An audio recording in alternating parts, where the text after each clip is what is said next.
रात में नहीं रहता।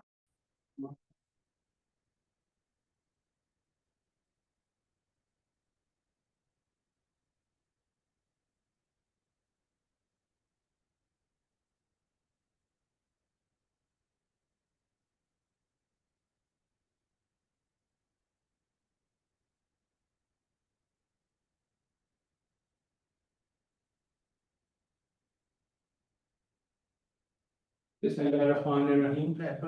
जी sir. Bismillahirrahmanirrahim. Why don't you, after the other day, so why don't we just have 5 to 10 minutes, Sure, sir. and then we bring people online. Okay, sir.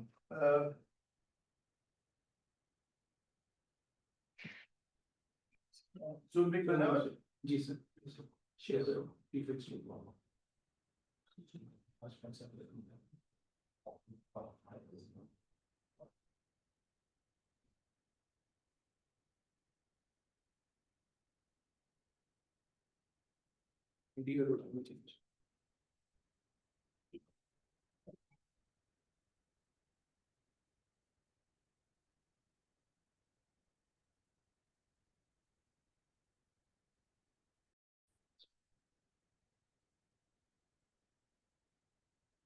Bismillahirrahmanirrahim. Dear colleagues, Professor Dr. Elmouna, Sir, Coordinator General, Assalamu Alaikum, and a very warm welcome to today's lecture on education challenges in the AI era, navigating the future of learning in a digital age. We will formally begin today's session with recitation of the Holy Quran.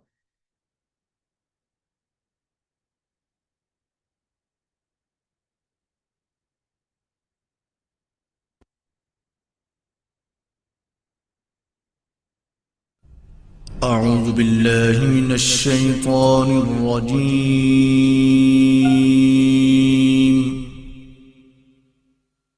بسم الله الرحمن الرحيم.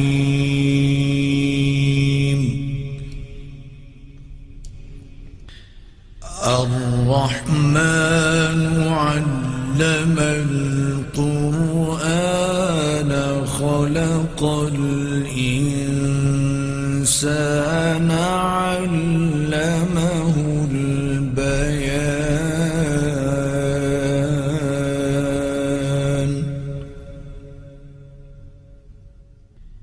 الشمس والقمر بحسبان والنجم والشجر يسجدان.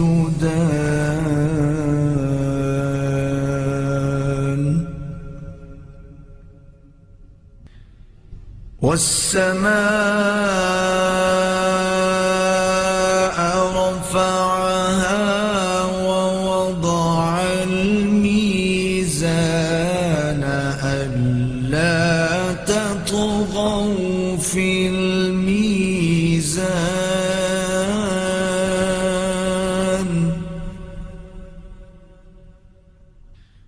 وأقيموا الوزن بالقسط ولا تخسروا الميزان.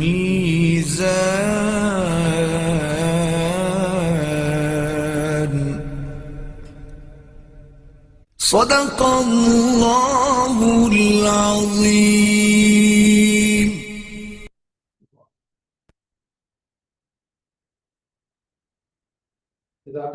Before we move on to the lecture, I would like to invite the Coordinator General, Professor Dr. Muhammad Iqbal, OG sir, to briefly welcome and introduce our speaker for today, sir. So, positive.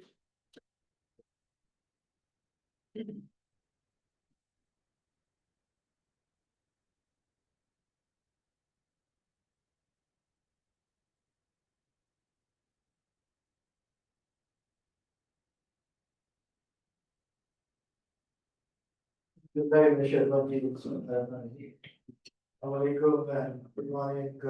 ladies and gentlemen, girls and boys. See, if you travel right on the west on equatorial line, about 8 hours, 9,500 kilometers. I'm sure that you can't really walk, but 8 hours by flight. Then you reach to a fascinating country called Mauritania. We know, of course, this country very well because of multiple reasons. And this is the cradle of Muslim civilization. This is a country where the purest form of a religion exists. The great scholars of all times, Mashaykh and ulama, are Mauritanian. The purest form of Arabic.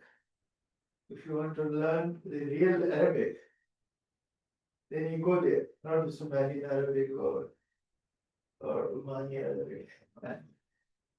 So, and that this is the civilization par excellence. This is the civilization which actually represents the purest, the most beautiful whatever religion offers. And in one of those visits, I met with a fascinating person who really touched my heart. It's not that every day you meet someone, you remember. You meet every day, literally, if not hundreds, dozens of people, and you tend to forget it. Your neuron have a programming of a very special nature, which forget everything as soon as possible. And we must do that, otherwise we'll have information overflow. And in that case, the system fails.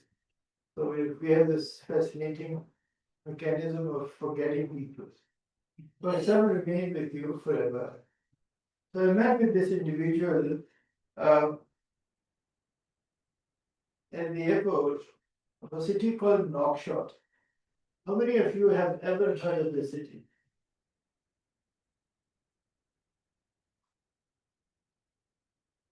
So, two of you, but this is a city right at the corner of Africa. This is the farthest part of unbroken Muslim lands.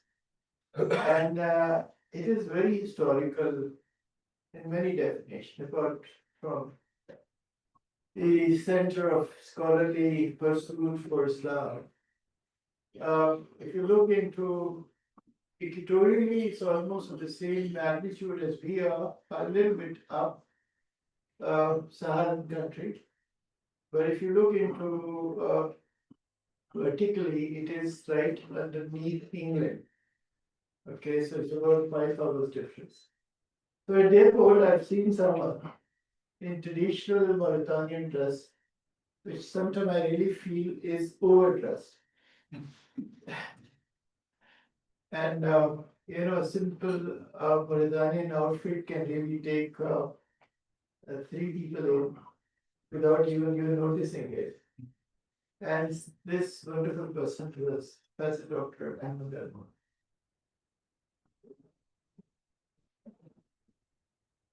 So people become unforgettable because of their attitudes. And his attributes are so numerous. He's a very high level scholar. He's also a chemist by profession. Graduate of top UK universities, has worked in many universities there. But most importantly, his motivation and passion to do something for his country, which brought him back from some of the best places where you wish to work to Mauritania, where of course life is not so easy. And he continued to work there for quite some time.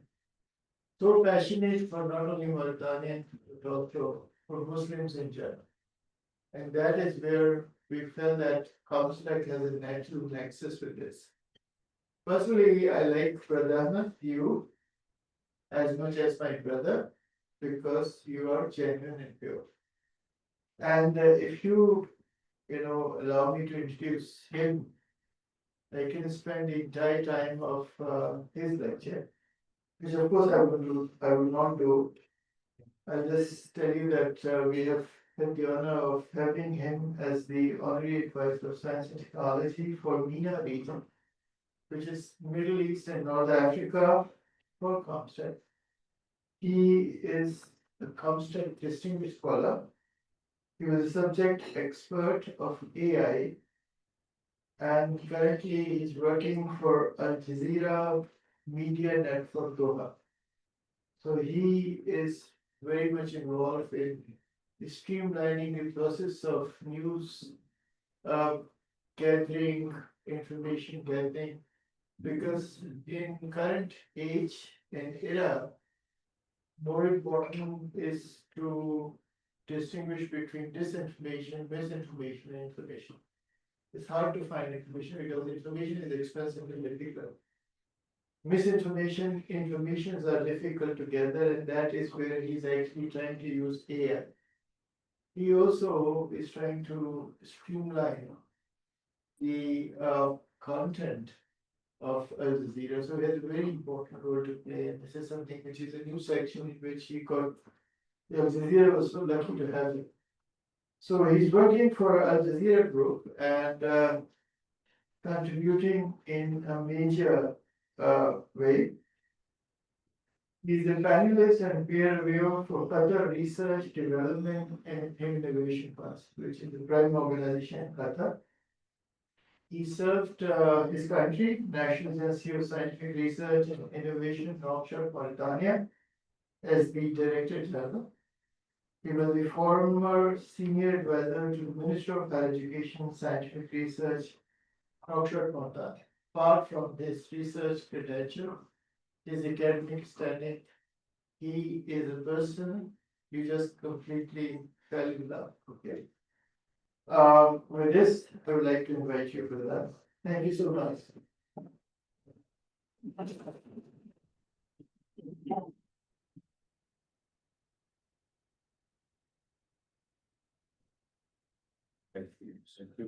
Thank you, brother.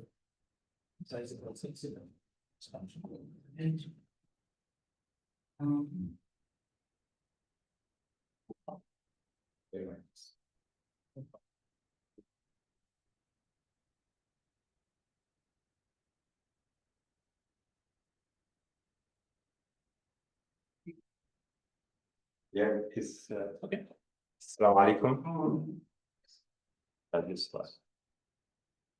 Okay.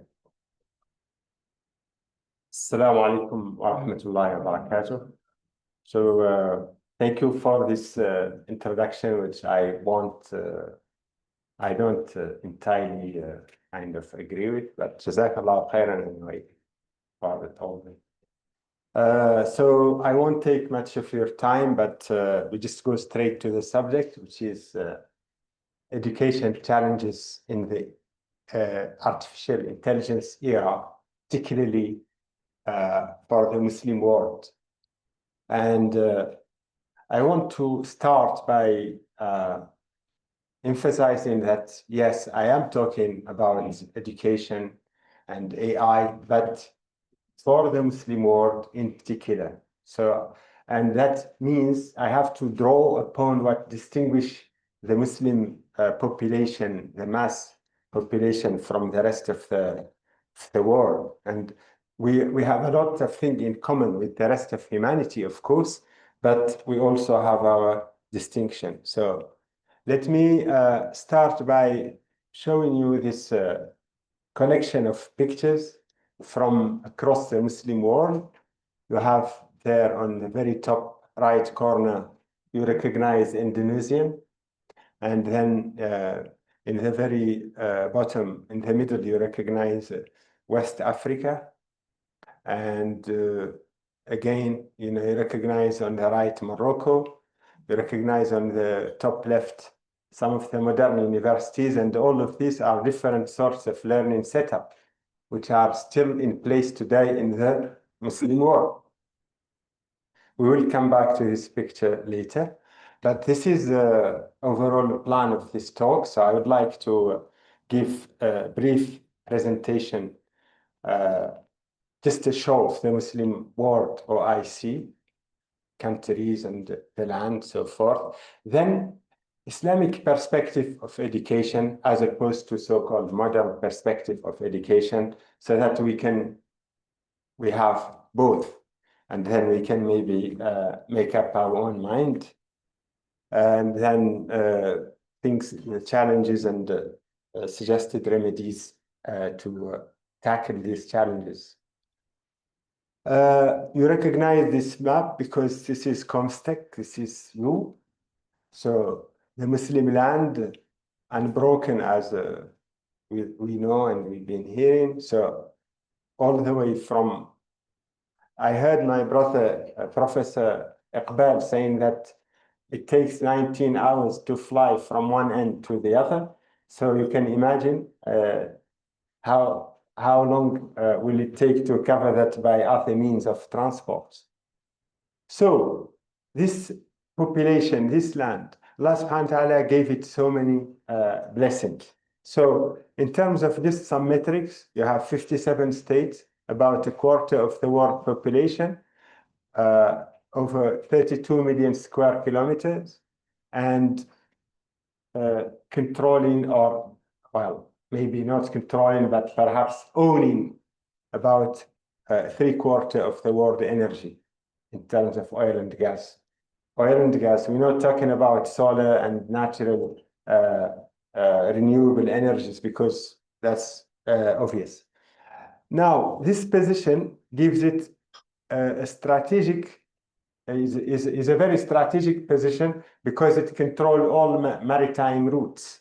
So from China, which is the manufacturer, if you want, the factory of the world, everything is made in China, but it has to be transported from China to the rest of the world, is transported via a Muslim strait, a Muslim land. So not only Gibraltar and Suez Canal and so forth, but right at Indonesia over there. So every strategic maritime route is actually controlled by, falls in the Muslim land. So it's a position that everyone wants. And again, we have young population. So that is a very high strength. And next door to you, Afghanistan has a lot of precious minerals, without mentioning the rest of the world. And today, alhamdulillah, we are in Islamabad, the only and the single nuclear power of the Muslim world. But for us, we are very proud of that. And by the way, Pakistan Zindabad. So that's something we have to be proud of, alhamdulillah. So we are in a very good situation. Allah subhanahu wa ta'ala gave us this natural setup which no one has. So we have no reason not to accept. And this is why this gentleman, rahmatullahi alayhi, has inspirational view, and knowledge and education has been at the center of Allama Iqbal's philosophy. And this is something still applies today. It applied in his time, it applies today, and most probably will continue to apply for the foreseeable future. So I let my esteemed colleagues to read the Urdu and enjoy some of the poetry of Allama Iqbal. Okay. Come back to the first picture I showed you. This is some kind example of the talent we had, and the talents that are threatened today, threatened by technology, threatened by our way of life shifting away from being rooted in our tradition. Some of the young people can't read this, even though this is mine of knowledge that some of the young people can read it because of our education system. So our education system has drifted away from where we are. By the way, this picture here in the middle illustrates the Mauritanian Professor Iqbal mentioned earlier. So you can see, you can have a few of you in that dress. So there you go. Okay, now let's look at the Islamic perspective. Let's education from the Islamic perspective. The first ayah that was revealed with the Quran, all of you know it, is Qra bismi rabbika, means read. It's the very first word that came in as a revelation. And the Quran is full of verses that push and encourage people to seek knowledge, to educate themselves and educate others. The Prophet ﷺ has numerous hadith again in the same way and explaining them in further detail. So, what distinguishes the Islamic perspective is what I call the double win, because as Muslim, we believe in this life and we believe in the hereafter. So, because we believe in both life, our deeds now, we are accountable of what we do, are responsible of what we do, and we seek to do them in such a way that benefits us in the hereafter. So seeking knowledge for the sake of Allah, you get reward for every minute, every time you spend doing that. So it's one niyyah we shouldn't lose. And it's not necessarily something that is being reminded, people not reminded of in universities and school and so forth, not everywhere. Maybe in some, but it's not widespread. So that's something we have to bear in mind. We have to think that we should always win both ways, not only a degree or something like that, but we work for thereafter. This is something that a characteristic that distinguish us Muslim from the rest. Okay, then I want to take you through journeys of people who sought knowledge before us.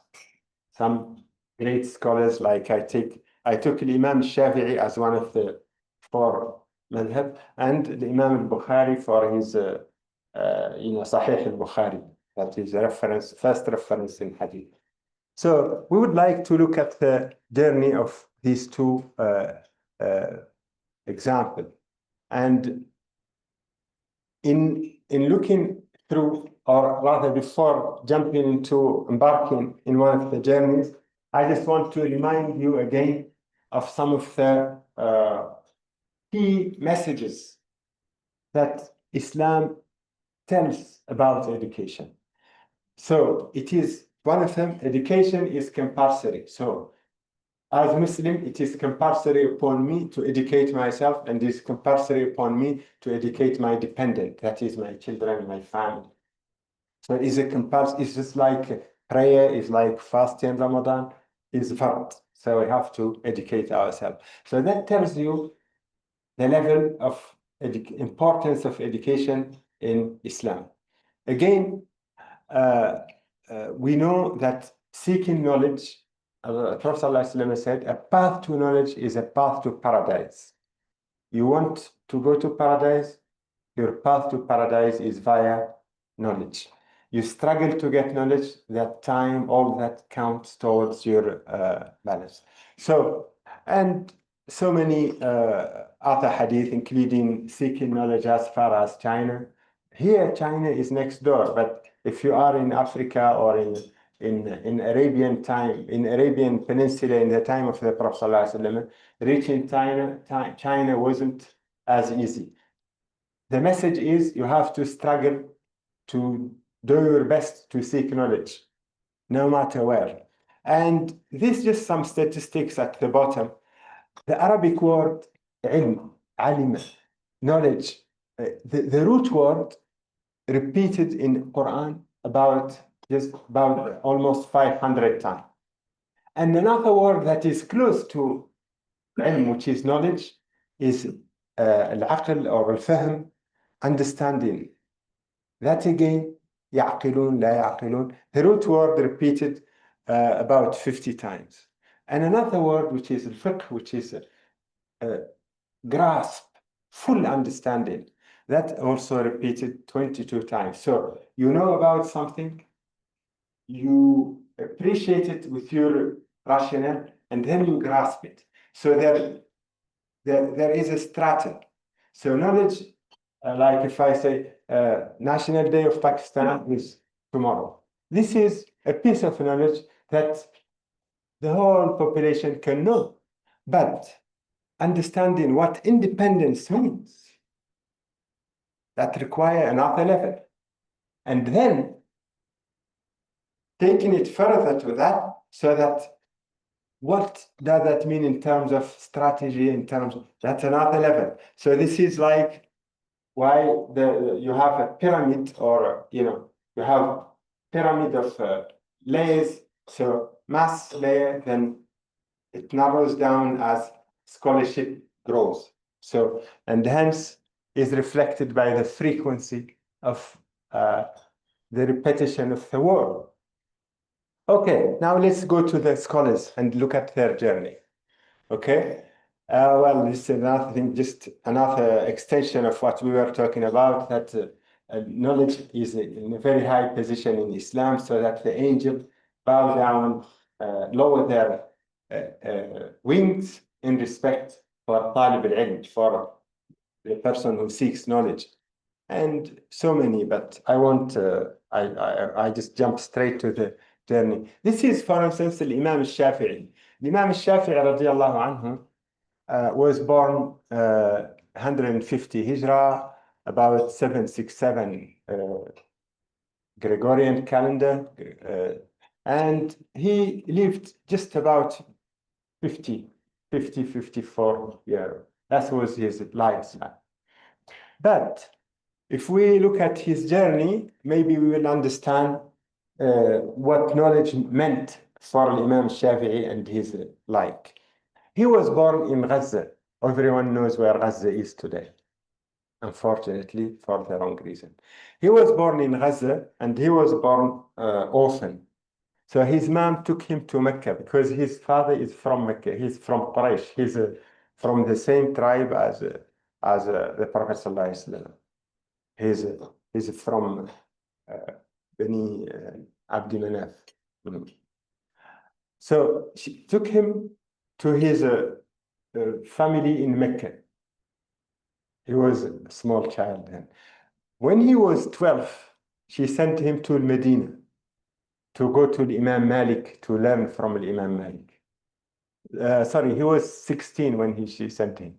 He was 16, but he spent 12 years with the Imam Malik. When he came, Imam Malik radiallahu anhu, he saw him and he could see that he was a sharp young man, a sharp boy. He said to him, Allah subhanahu wa ta'ala has given you nur, has given you, he made you bright. So use that brightness to soak knowledge, become a sponge and soak everything. So he spent 12 years with the Imam Malik in Medina. Okay. By then, obviously, he was about 28. He went back to Mecca, and from Mecca, he went to Yemen to work in the government, in the civil service of the time. He was posted to Sana'a in Yemen. While working in Sana'a and learning, continuing to that, as you know, knowledge and politics always don't go hand in hand. Now some rumors and people reported him as being a dissident and things like that. And he was summoned to Baghdad. Just imagine how far this is. He was summoned to Baghdad with his hand tied behind his back, all the way on horseback, camel's back, whatever. All this distance, you can see it on the map. When they reached Baghdad, they found that the Khalifa wasn't in Baghdad, he was in Raqqa, in Syria. it was hot summer. Baghdad is very hot in the summer. So he went to Raqqa in North Syria, where he spent his summer. They continued the journey with his hand tied to his back, behind his back. When he went, but the Khalifa wasn't like some of the current leaders we have. That was Harun al-Rashid. When he saw him, he spoke to him. He's a man of knowledge. He said he set him free and gave him the right place. And he said, you sit here, you teach people, and then he started, journeys of knowledge between Iraq and Mecca for many years. Okay. And eventually, from Mecca, then he said, oh, there are some ulama in Sham which I haven't met. During the time of his time in Medina, he used to learn, he used to collect, he didn't have pen and paper, they used to write on stone, used to write on animal skin, used to write on wood, anything. And suddenly his room was full of all sorts of things. There is a rock here with hadith. There is another piece of wood, something. He was like walking, trying to negotiate his way in his room where he is. And he said, this is impossible. How can I live like this? And he locked the door and decided not to open it until he recites everything that was in the room. So he recited and he cleared all that, becomes like debris, and he cleared it. Then, in collecting these things again, in his journey, he said, how can someone seek knowledge without a donkey? Because I need to carry my stuff on transport. So he got a donkey. And he's now carrying his material on this donkey. Then he observed the right of the donkey, because the donkey needs to rest, need to be fed. He found himself taking care of the donkey. He said, remember, initially he said, how can you seek knowledge without a donkey? Now he said, how can you seek knowledge if you have a donkey? Now he got rid of the donkey. And so his struggle was very interesting. Imam Shafi'i radiallahu anhu. Now he said, there are some Sahaba who went to Syria, Palestine, in that part of the world, Sham level. So he went to Sham and then to Egypt. He kept the journey continued, and eventually he settled in Egypt, where he eventually died, rahmatullahi alayhi, and he's buried in today's Cairo, in Al-Muqatta, Maqbarat Al-Muqatta. So this is just an example, and for about 50 years, and today, who doesn't know Imam Shafi'i? All Muslims know, and the followers of Imam Shafi'i are probably, about half or a good third of Muslim today. This is some of his poetry, which I will try to translate to you. علمي معي حيثما يممت يتبعني قلبي وعاء له لا جوه صندوقي. Means my knowledge is with me in my heart. I carry it in my heart.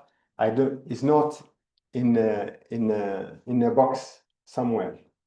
It's not in a suitcase somewhere. When I am in the market, my knowledge is with me. When I am at home, my knowledge is with me all the time. And that's the difference between when you memorize something and when you don't. When you understand and memorize, then you have your knowledge with you. This is an aspect that we are losing nowadays in our education system. Imam Shafi'i then was in the 1st century and 767 to about 820. We move on to another great scholar, Al-Imam al-Bukhari. Al-Imam al-Bukhari radiallahu anhu was a different phenomenon. He was born in Bukhara, as you can see over there, Bukhara, the green part. Then he went to Hajj all the way to Mecca when he was just 16. Remember, Imam Shafi'i went to Medina when he was 16. So it's a coincidence, but that happened. Both 16, he went for Hajj at the age of 16. And you can see the distance he traveled, Bukhara all the way to Mecca. When he came to Mecca, that's it, he started his journey seeking knowledge here from Mecca to Medina to Sham and back again. And he did his circle so many times, collecting the traces of the Prophet ﷺ, his hadith, anything to do with the Prophet ﷺ. He dedicated his life to that. But he was very diligent. And this is why Sahih al-Bukhari today, the standard of Sahih al-Bukhari is beyond any standard. And I tell you that because I learned other standards, so-called ISO and all of that now. It's all very, it's no comparison with Sahih al-Bukhari. I can give you some example later on. Okay, then altogether he spent 40 years in his, before he returned home. He left at 16 and he returned at 56. But let's just see what more he did in his time. Then went from Sham to Egypt and back to Mecca and again to Egypt and back again. And then he said, okay, I'm going to Iraq because there were some Sahaba in Iraq, Abdullah ibn Mas'ud and some other Sahaba said, those who left went to Iraq. He went to collect their legacy. And from there, that led him to, some of the Sahaba went to Khurasan. Khurasan is in today's Iran and part of Afghanistan and Turkmenistan and so on. So he continued the journey from Iraq to Iran to Persia and all those main cities at the time. By then, he was, as I said, about 56. Then he returned to his hometown, Bukhara. Again, politics and power, sometimes they don't go hand in hand with knowledge. The governor of Bukhara at the time couldn't take Imam al-Bukhari because he could see that people are following him and it was kind of a threat to him, and he exiled him. He asked him to leave Bukhara and he went to Samarkand, where he stayed and he's died, and his grave is in Samarkand. Maybe some of you visited Samarkand, Uzbekistan. I know Professor Iqbal obviously, I'm not asking, but I don't know if someone else did. So this is an example of, two examples of journeys in pursuit of knowledge done by our early scholars. Okay, time to fast forward from 800 to 1900 to our time. Now, how does it work today? Now, well, modern perspective in education, people now, the default situation is so that you can get a job, a good job and good money. And this is the typical situation. I'm not saying it's always the case, but is this typical situation.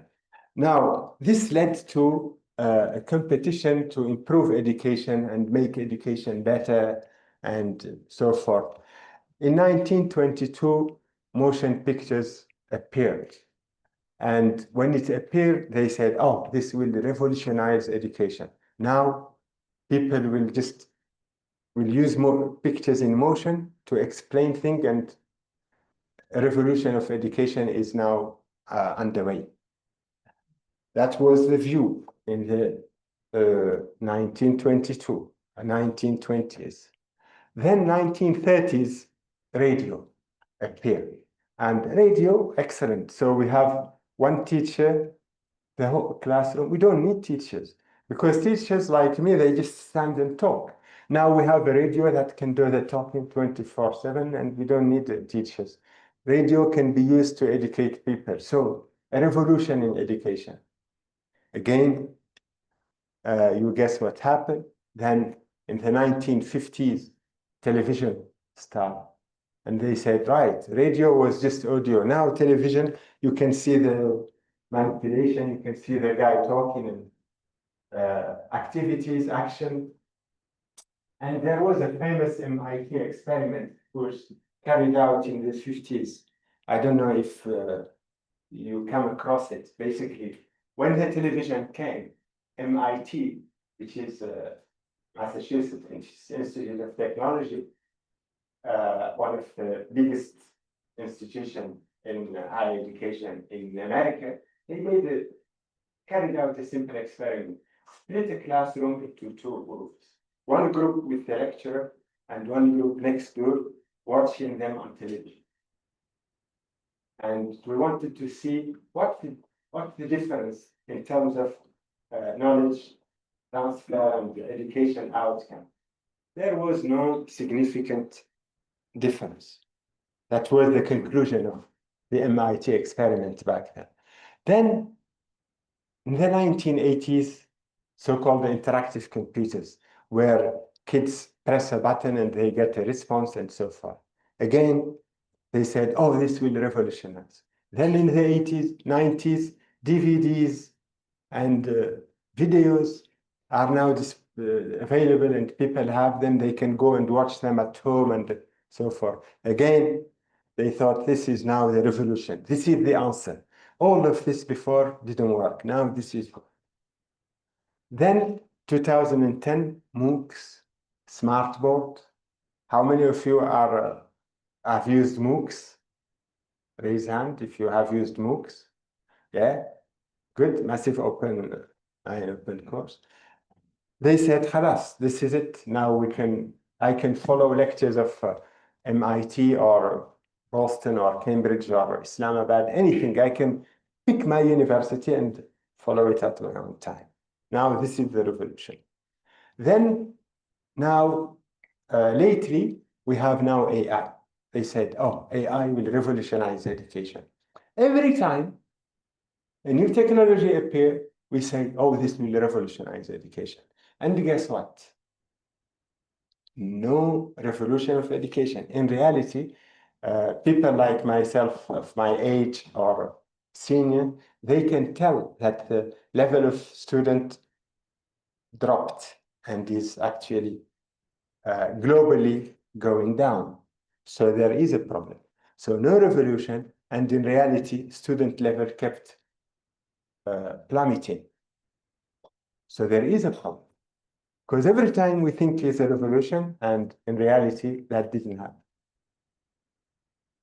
This is our modern perspective of education. I continue on this. Then come what we call EdTech, education technology. And we encourage education technology everywhere because every time we hear of something, we jump in the wagon and we try to be part of it. And what does EdTech mean? The boom of EdTech companies, we will see the value of it in a minute, but EdTech, you know, they have what they call the ABCD of EdTech. And what is A, what is B? A stand for AI, B, business, okay? And when they say business models, education technology, these companies, they want to collect as many clients as possible. Now, remember, it was Talib al-Ilm in the time of al-Bukhari and time of Shafi and so on. Now is a client, is a customer, is not student, is a customer. And the business model has to suit the customer. If the customer has enough money, they can pay upfront, no problem. Otherwise, income share agreement. So we teach you, and when you find a job, you earn over a threshold, some threshold, then you can pay us back in installment. Or we can do a micro-credential, which is famous today and widespread.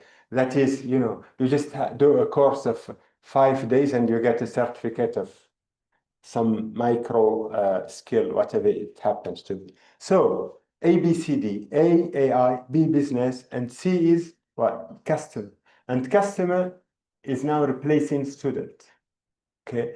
the data. So what they do, they exploit data to maximize their profit. And then educators just sometimes they just use a word to they choose the acronym and then look for a word to fit the acronym. So that's what happened here. And this is just to give you an idea of EdTech market. You can see this is the trend of investment in EdTech market in $1 trillion. But if you look at it from 2010 onwards, it kept increasing, particularly during the COVID time where, people, classroom, everything was shut. So COVID time, we had that peak, but then things dropped because efficiency of the ed tech is really becoming, at stake at the moment, and there are issues about it. There are countries that invested heavily on it, particularly China. China is always on the lead, by the way. Most of the time, it's leading. Now, this is the situation of EdTech. So this shift from seeking knowledge for the sake of Allah and acquiring it as a worship to making it a commodity. Just want to compare between the past and the present. So in the past, there were some real challenges. No electricity, risk of travel, risk of safety and all of that. And today we have everything. High-speed internet, advanced ICT, all of this. So there is a difference between the past and the present. But can anyone name one person who is close to Imam al-Bukhari or close to Imam Shafi'i in today? Probably not, and most likely not. So in the past, I would say people had commitment, but they didn't have resources. Imam Shafi'i was writing on stone. Okay. Today, we have a lot of resources, but there is an issue with commitment. And that's a big difference. Again, in the past, people were smart in terms of using their time and managing what they want and traveling and doing what they could to get what they want. Today, we have smart devices.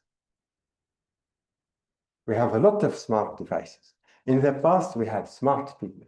But today, as you can see, we have smart devices, and I let you decide about it. So, as I just said, education was an act of worship. Today, it is becoming a commodity. You buy, you sell, you buy, you sell. And that is something that Manzur al-Barakah means. The barakah of it is not really there because people learn to be told different. So that's a trend. But for us as Muslim, we have to bring our perspective and respect it and highlight it because other people don't know. They're not aware.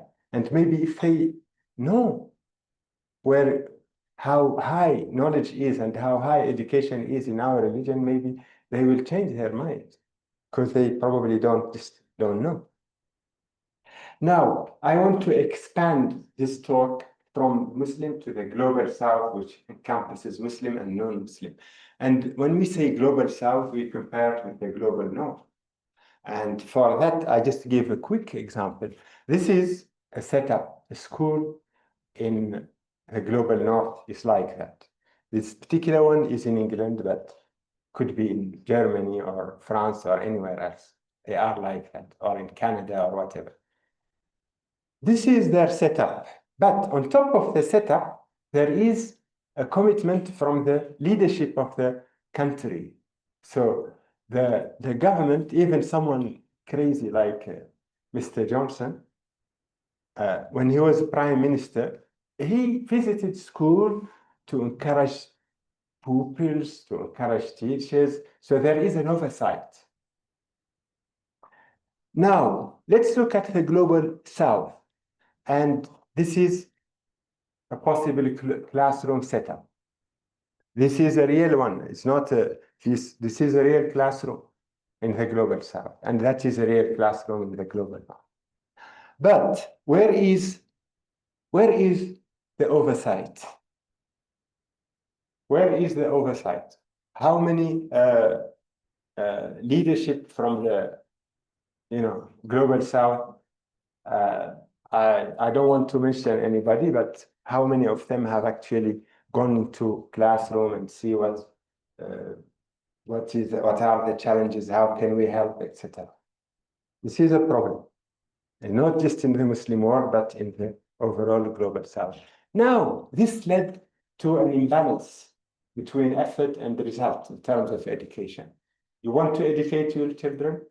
If you are in the global north, put them in the system, treadmill, they will come out 6 years, 10 years, they will come out with their degree on time, what about that?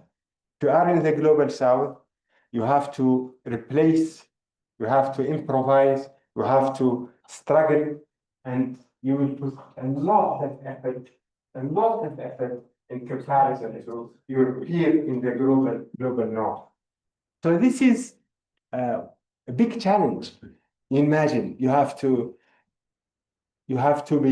an individual, but you have to act as if you are a system, if you are a community. You have to provide things that normally the system should provide, not you as an individual. Okay. As a result, we have issues with achievement. Now, these are some challenges, so many of them, but I just listed things like limited access to education, rural area, transport, teacher shortages, and so on. I mean, quality of education. Sometimes the curriculum are the same from, post-World War or something, not being updated and not being reviewed, and not, most importantly, not written by native. So Pakistani curriculum, for instance, wasn't written by Pakistani scholars in 1947, let's say. But so if we keep the same curriculum all the way till and not updated, then obviously we have a problem. And that is happening not in Pakistan, but in some part of the global south. Again, language barrier, because sometimes the material is available in a language that is not the native language of the speaker and of the learner. So these are issues that really hinder education, hinder achievement. And again, poor government. Sometimes in some countries, there are corruption, there are issues that hinder education.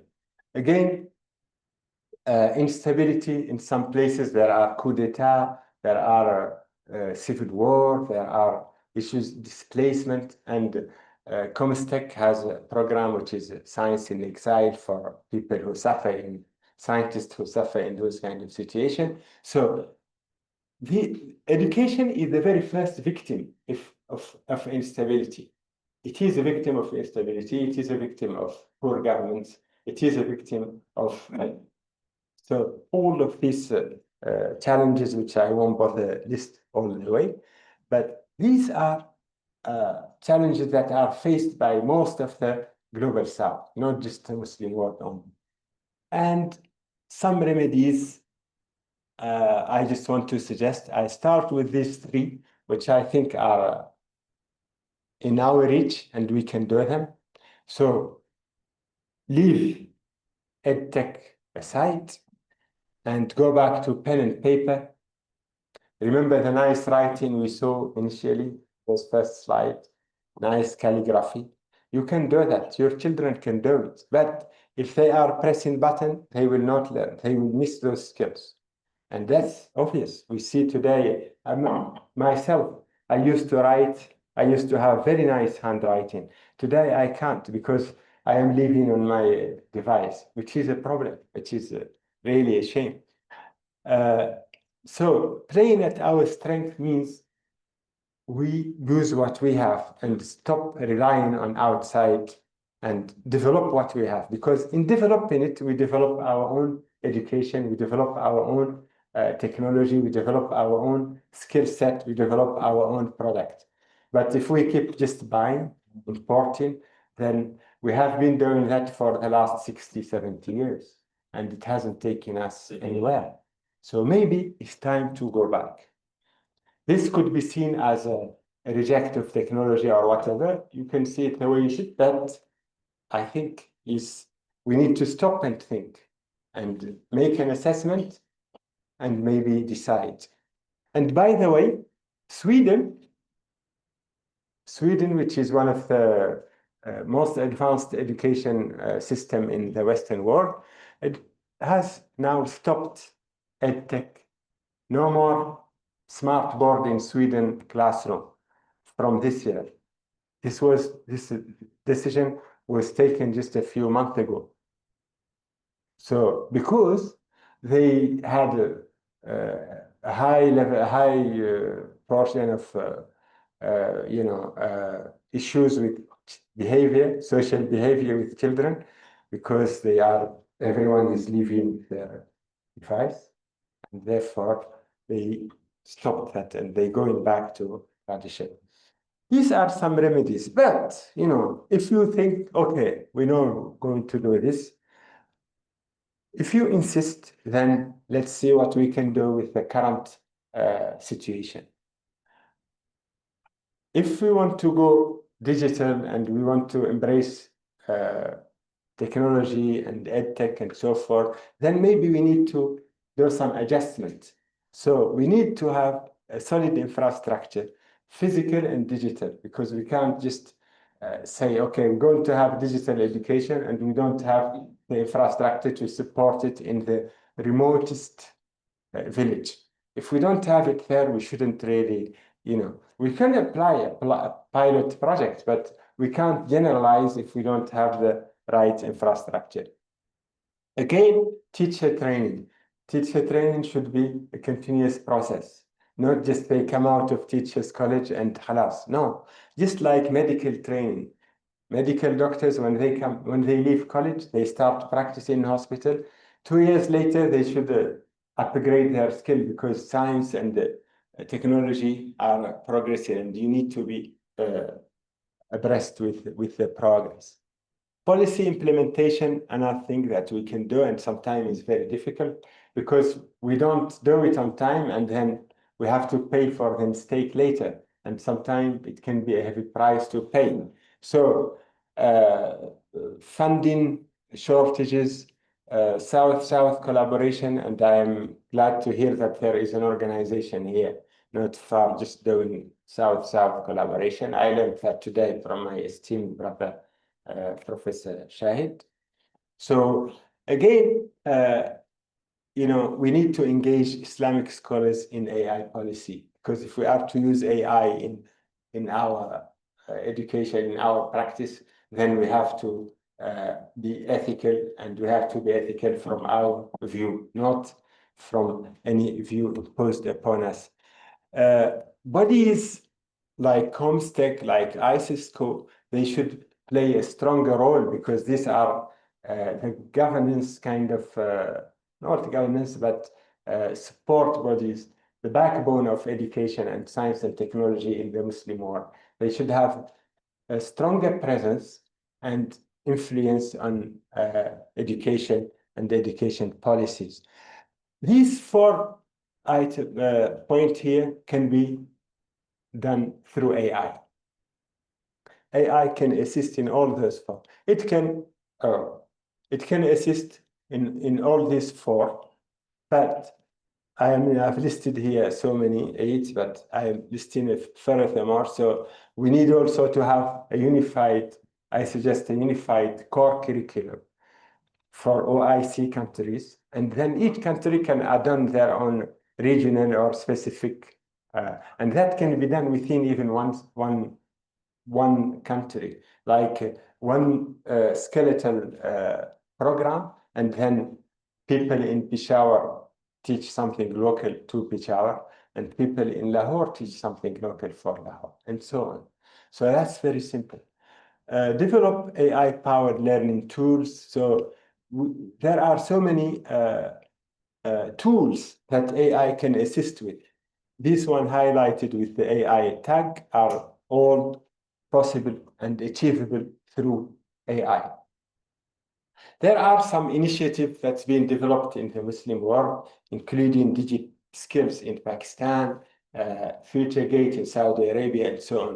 All of these are initiatives that are good, but they need to be developed because in their current situation, they're not really responding to the challenges. I mean, there is even a university dedicated to AI in Turkey, and another one dedicated to AI in Emirates.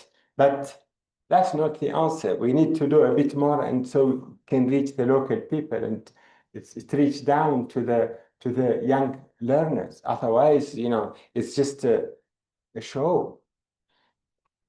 So, in conclusion, I would say we need to leverage and inspire from our Islamic heritage.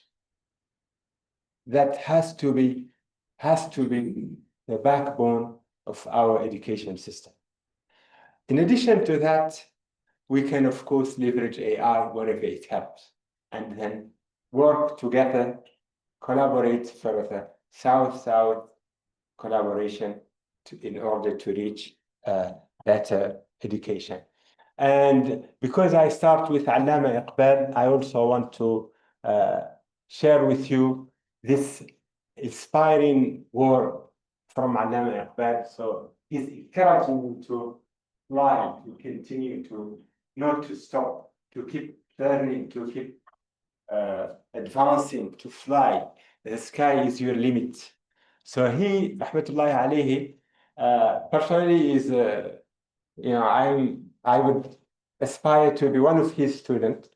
Obviously, we didn't live, I didn't live in his time, but we all have his legacy and we learn it in the Arab world and elsewhere. So we know some of his poetry, some quotes from Allama Iqbal. And I just thought I'd leave you with this particular line from this great philosopher and head thinker. جزاكم الله خيرا. السلام عليكم.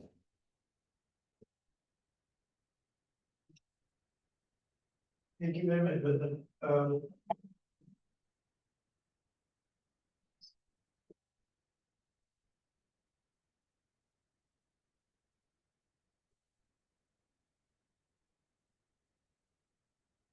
Thank you very much, sir, for such an enlightening and insightful lecture.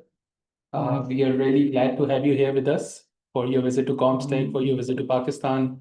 You've been traveling, you've been to Lahore, you have participated in See Pakistan, you've delivered a lecture at University of Lahore. You've been here. So thank you for your time and for your patience. And we have learned a lot from today's lecture as well. And we will, inshallah, learn more from your engagements and your guidance and advice to Comstech as well and our programs. So you have met our team as well.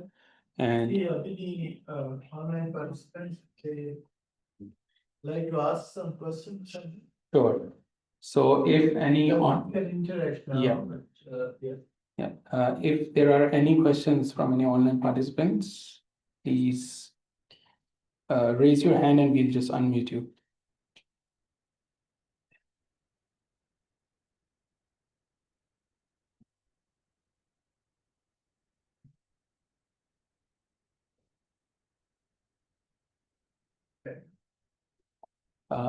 If we have any questions from here, Dr. Javed.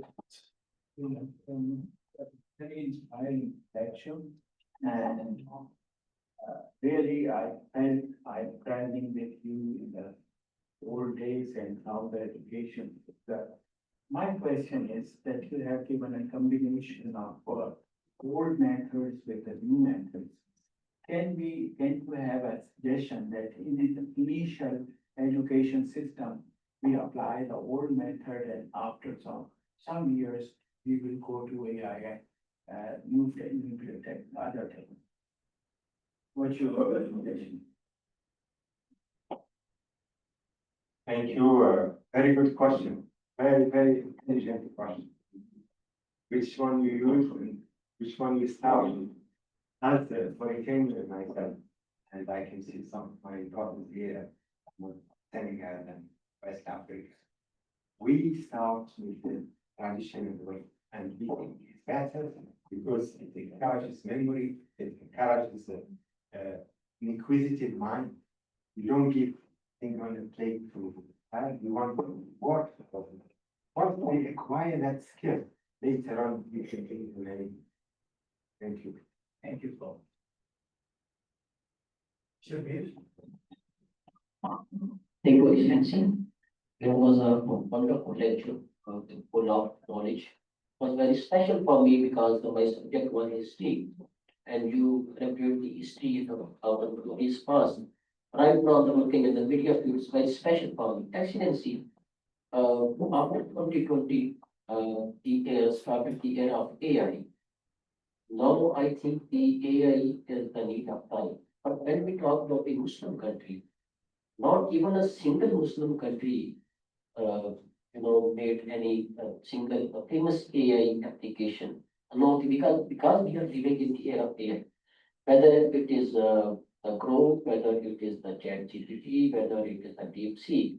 So, what is lack in the policies of the Muslim countries? There's a Turkey, Malaysia, Indonesia, but not a single international AI application was not prepared by any single Muslim country. So I want your comment because I will write an article on this.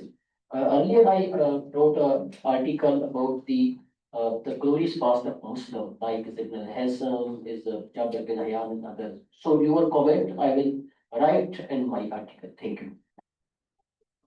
Thank you. This is a very pertinent question. Indeed. I like to remind you of, AI, it's all relying on is all about algorithm. And algorithm itself, as you know, Khawarizm. So there is already a connection rooted in the Muslim world. Yeah. Khawarizm, I Yes. said learning to go by. But today, AI applications is you have two types roughly. You have API and you have LLM. LLM, to develop an LLM, your own LLM that is, it requires a lot of data and things that are not necessarily readily available for a specific, language or Muslim local regional culture. So what I mean by that is today, for instance, the Arabic content in the web is about 3%. Chinese content is not included in because the world we live in is dominated by the Western narrative.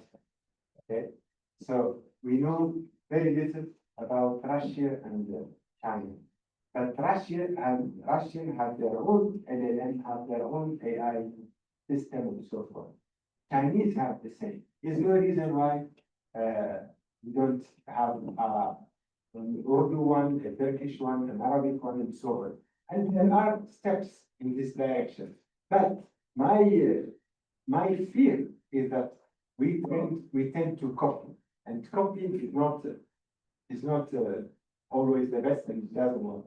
In my team, Jazeera AI team, which is a very strong team, mashallah, including some bright minds from Pakistan. We have some very big Pakistani brothers there.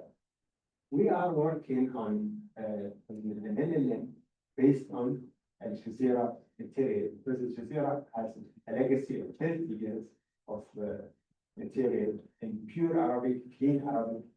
Like now, if you start an LLM with what is available in the web, you don't have a filter to filter out all the rubbish because the web is full of rubbish. If your LLM is based on on that, then it will be garbage in, garbage out. This is one, it's a big challenge for a language that is non-English, even French, France, French, Spanish. They don't have as much material on the web as English. This is why they just use the chat GPT or whatever straight away off the shelf rather than develop your own. But it's no reason why you can't develop your own. It will be more specific and less biased, and you can embed your own value in it, and that's something that will take a long time. ChatGPT took about 25 years. For us, it may not take 25 years, but it will take some years. It will take some time. So I encourage you to continue your journey and don't give up. Barakallahu.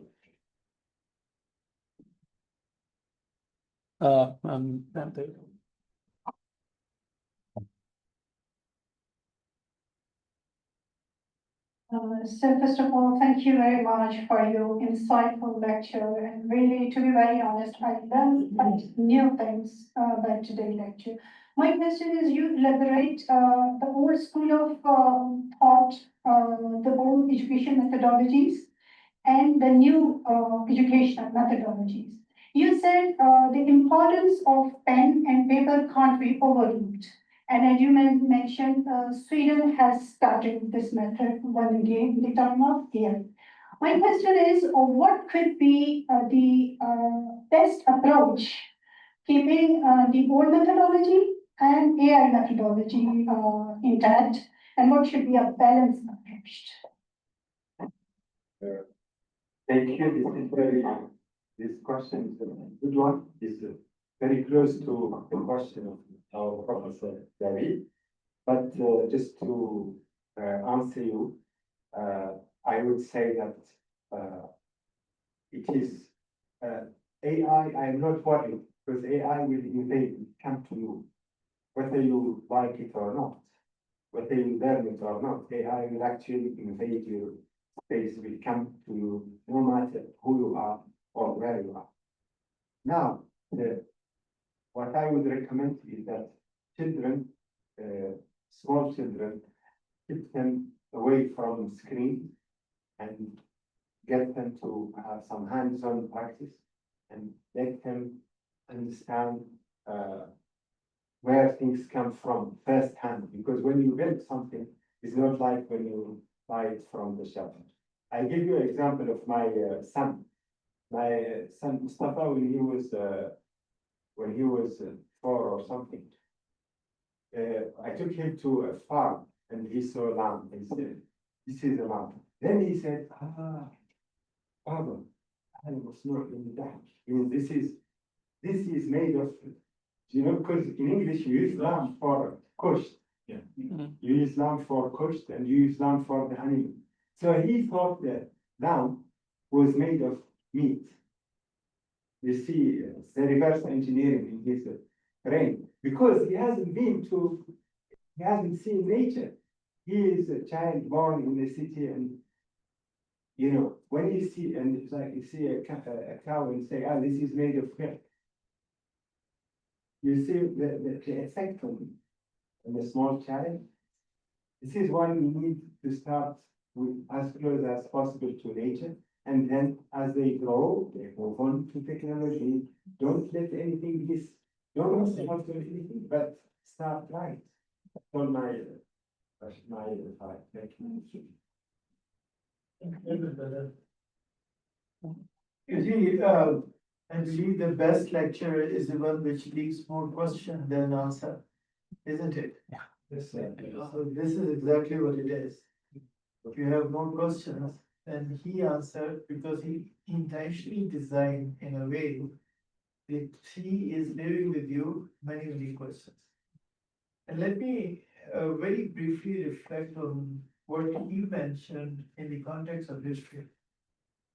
The real problem in the education system has started with the colonial era. In 15th century, when Muslim lands, largely 95% of it, with the exception of only 2 countries, all of them were colonized. And the first thing which colonial power felt so important to quickly and promptly dismantle the existing system of education.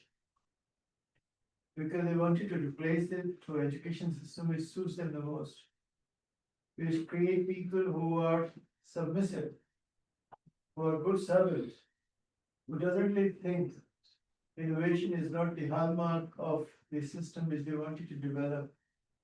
A system which make people believe that there are nations who are superior than them.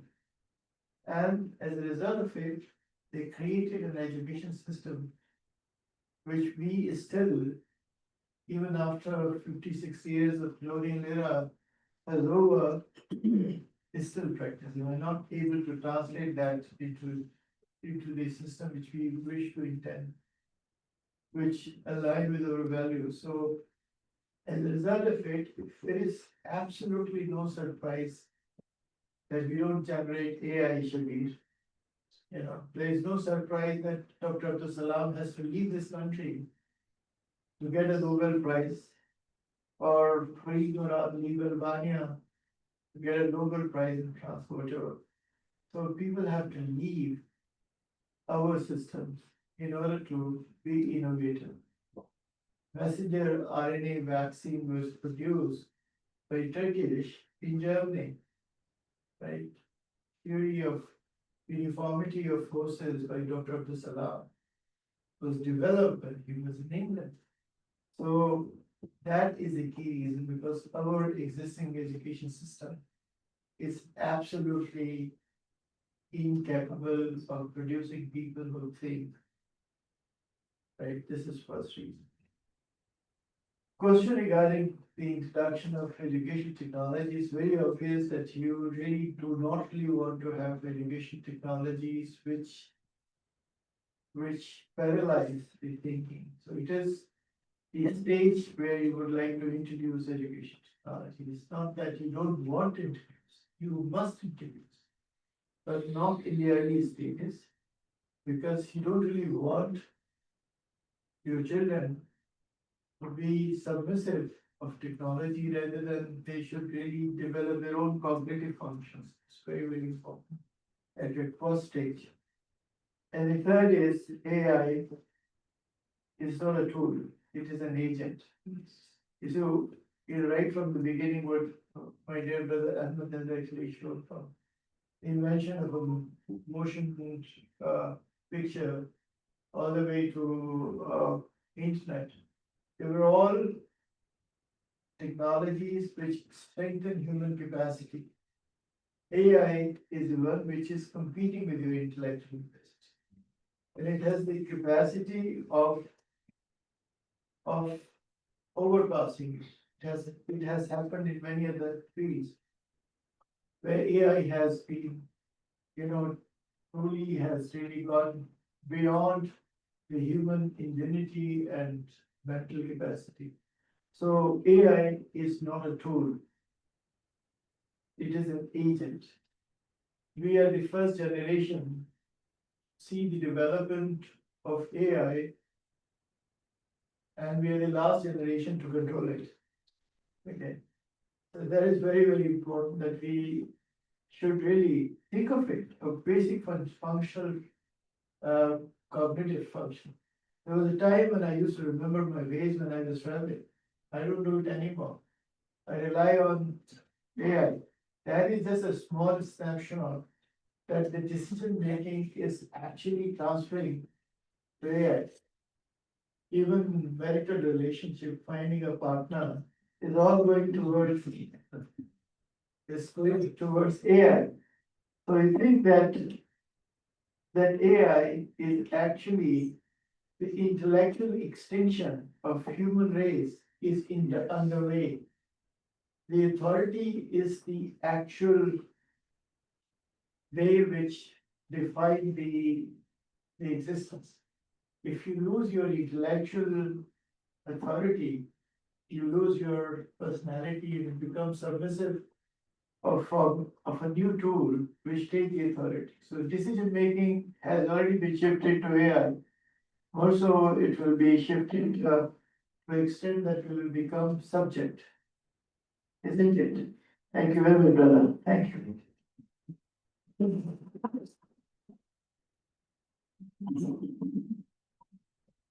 Thank you very much, sir, for your inputs going further into AI and our education system. Thank you, Professor Elmouna, for the visit. I think Professor Elmouna. हमारी रोशनी जी, It's just so many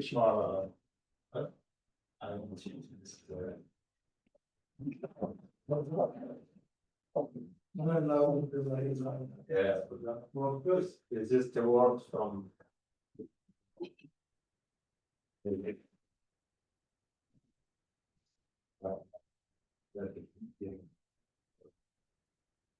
so much.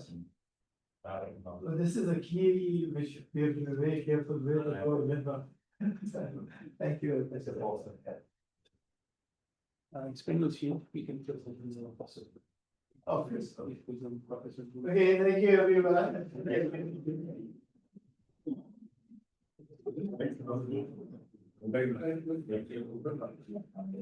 you.